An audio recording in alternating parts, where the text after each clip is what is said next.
ऐसे 2 करोड़ के सीनियर्स भी मिले जो कि मैं उन्हें याद भी नहीं करना चाहूँगी अपनी लाइफ में, जो ऐसा था कि वो मुझसे ही जेलस फील करते थे या मुझे ही एज अ कॉम्पिटिटर ट्रीट करते थे और बोला कि हम आपको ऑन द स्पॉट हायर कर रहे हैं। एंड मैं बहुत ज़्यादा ही इंट्रोवर्ट इंसान हूँ, थी एक टाइम पे मुझे पढ़ाई के अलावा कुछ भी नहीं आता था। प्लेसमेंट की वजह से मैं सच बताऊँ तो मेरा कोई इरादा नहीं था बैठने का। I wanted to tell you कि मेरी जॉब लग चुकी है दिल्ली में ही, एंड उसका पैकेज भी मैं आपको आगे बताऊंगी।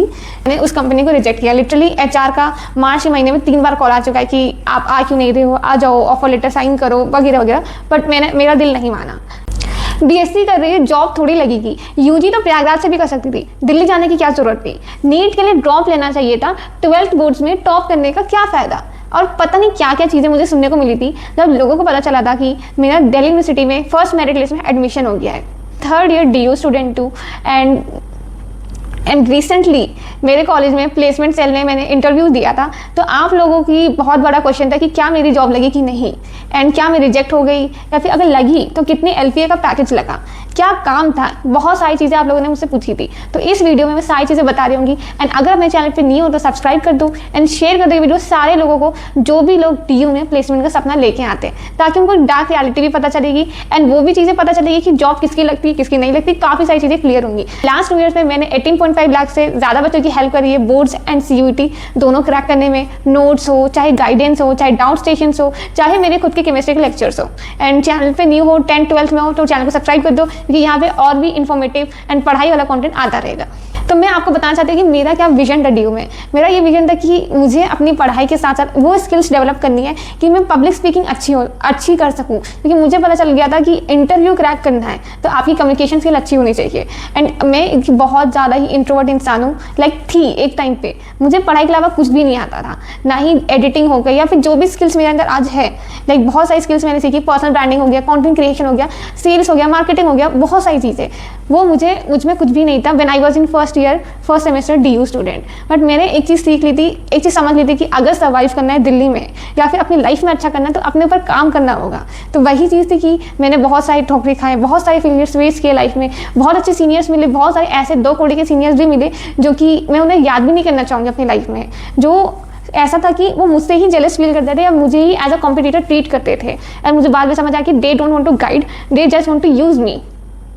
बहुत सारी ऐसी चीज़ें भी हुई, बट एक चीज़ समझ आ गई कि आप खुद के कांस्टेंट हो, आपको आपके अलावा कोई सपोर्ट नहीं कर सकता। आपको खुद के ऊपर खुद एक काम करना होगा, अपनी पहचान, अपनी आइडेंटिटी बनानी होगी। तो खुद पे मैंने काम किया, दूसरे बच्चों की भी हेल्प करी, जो मुझे आता था, दैट इज़ पढ़ाना, गाइड करना। तो 2-2.5 साल में काफ़ी सारी चीज़ें की, अगर वो बताने जाऊँ तो 10 मिनट भी शायद कम पड़ जाएंगे, बट ये वीडियो जैसे कि मुझे शॉर्ट रखना है तो मैंने प्लेसमेंट की वजह से, मैं सच बताऊँ तो मेरा कोई इरादा नहीं था बैठने का, और ना ही मुझे पता था कि मेरे कॉलेज में प्लेसमेंट होगी, क्योंकि मेरा कॉलेज DU का एक ऑफ कैंपस कॉलेज है। तो उसमें बच्चों का ऐसे ही मैंटालिटी होती है कि एक डिग्री मिल जाए, UPSC कर लेंगे, गवर्नमेंट जॉब कर लेंगे, हमें यहाँ पर जॉब तो मिलेगी ही नहीं। बट पहली बार हमारे कॉलेज में प्लेसमेंट सेल बनी, प्लेसमेंट के लिए 14 से ज़्यादा कंपनीज आई एंड 10 LPA तक का भी पैकेज गया है बच्चों का। एंड आप लोग सोचोगे कि मेरे कॉलेज का क्या नाम है, जो कि मैं ज़रूर रिवील करूँगी। तो फरवरी का मंथ 2025 हमें पता चलता है कि प्लेसमेंट ड्राइव होने वाली है, एंड सबका एलिजिबिलिटी क्राइटेरिया काफ़ी सिंपल था, तो सारे बच्चे ही फुलफिल कर रहे थे। और हमें अपना रेज्यूमे आपने इंटर्नशिप्स करी है, क्या किया है, सारी चीज़ें, स्किल्स वगैरह सारी चीज़ें बना के एक प्रॉपर रेज्यूमे बनाना था, जो कि मैंने पहले ही बना रखा था, क्योंकि मैंने इंटर्नशिप की थी DU में। इसके अलावा मैंने काफ़ी सारे काम कर रखे थे जिसमें रेज्यूमे की नीड थी। तो मेरा इंटरव्यू तो वैसे काफ़ी सही था। एंड मैं आपको बताना चाहती हूँ कि 2 कंपनीज़ के लिए मैंने इंटरव्यू दिया, वैसे 14 कंपनी थी, मैं इंटरेस्टेड सिर्फ 2 में थी, क्योंकि 4-5 एक दिन में ऑफलाइन आई थी, मुझे ज़्यादा टाइम नहीं वेस्ट करना था। तो जिस कंपनी मुझे हायर किया, तो I wanted to tell you कि मेरी जॉब लग चुकी है दिल्ली में ही, एंड उसका पैकेज भी मैं आपको आगे बताऊंगी। तो इंटरव्यू वॉज वेरी सिंपल, उन्होंने ये नहीं पूछा इंट्रोड्यूस योरसेल्फ, काफ़ी सारे सिंपल क्वेश्चंस थे कि क्यों करना है, जॉब भी क्यों करनी है, मास्टर्स क्यों नहीं करना, एंड मैंने अपने अकॉर्डिंग आंसर किया, to be very honest. And last में दे वर सो इम्प्रेस्ड, मेरी कम्युनिकेशन स्किल्स हो गए, मेरा रेज्यूमे हो गया, मेरी इंटर्नशिप्स हो गए, मेरा काम हो गया, कि उन्होंने ऑन द स्पॉट बोला कि हम आपको ऑन द स्पॉट हायर कर रहे हैं। तो बिना रिजल्ट्स के, बिना रिजल्ट्स 2 दिन या 1 हफ्ते बाद बताया जाता है, हम आपको ऑन द स्पॉट हायर करके मैच ऑफर लेटर दे रहे थे, आप लोगे। तो एक मिडिल क्लास लड़की जिसने अभी तक सिर्फ इंटर्नशिप्स करी है या फिर दूसरे चीज़ की है, तो उसके लिए एक जॉब तो क्या ही बोलूँ फिर इसमें। तो मैंने हाँ कर दिया, येस आई एम इंटरेस्टेड, और उसका रोल था बिजनेस डेवलपमेंट एग्जीक्यूटिव इंटर्नशिप थी, पहले 4 महीने हमें इंटर्नशिप करनी थी, उसके बाद हमें ऑफर लेटर मतलब प्रॉपर जॉब दे रहे थे। पिंक लाइन में पश्चिम बिहार लाइक समथिंग वॉज उनकी लोकेशन जहाँ पे लाइक काम करने जाना था। द थिंग वॉज, जो कि मैंने बाद में सोचा कि हमें 9 घंटे काम करा रहे थे और स्टाइपेंड भी काफ़ी कम दे रहे थे, और जो फुल टाइम जॉब थी उसमें हमें 20,000 या 18 से 20,000 कुछ दे रहे थे। तो देखा जाए हमें एकदम वो समझ आ रहा था कि हम इंसान नहीं है, हम पता नहीं क्या है, मतलब रोबोट है कि 9 घंटे काम करेंगे, ना इंसान जिम जा सके, ना ही अपने ऊपर काम कर सके, अपनी पर्सनल लाइफ में कुछ बचेगी ही नहीं।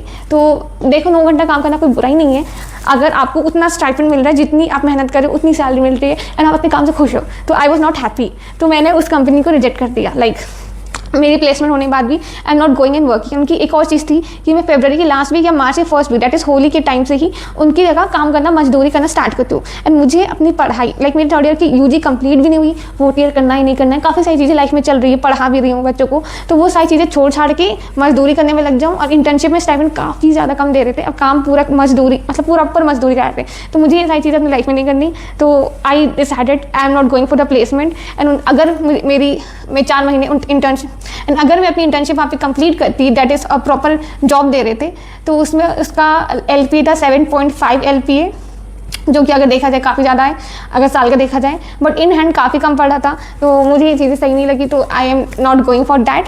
एंड मेरे ज़िंदगी में बड़े सपने, बड़े गोल्स हैं। मैं कोई 20,000 की जॉब के लिए, और भी ऐसी जॉब जो मुझे काम भी पसंद ना आए, तो I am not interested to do. तो मैंने उस कंपनी को रिजेक्ट किया। लिटरली HR का मार्च के महीने में 3 बार कॉल आ चुका है कि आप आ क्यों नहीं रहे हो, आ जाओ, ऑफर लेटर साइन करो वगैरह वगैरह, बट मेरा दिल नहीं माना कि मुझे जाना चाहिए।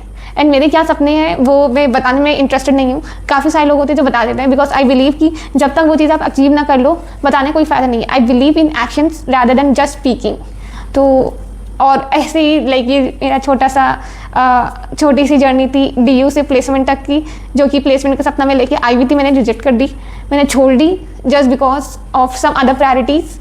एंड लाइफ में मैं आगे क्या कर रही होंगी वो आपको ज़रूर पता चलेगा अगर आप मेरे चैनल पे सब्सक्राइब रहोगे, तो चैनल को सब्सक्राइब कर लो। एंड ये वीडियो सारे दोस्तों को शेयर कर दो जो भी दिल्ली DU से प्लेसमेंट टारगेट करते हैं।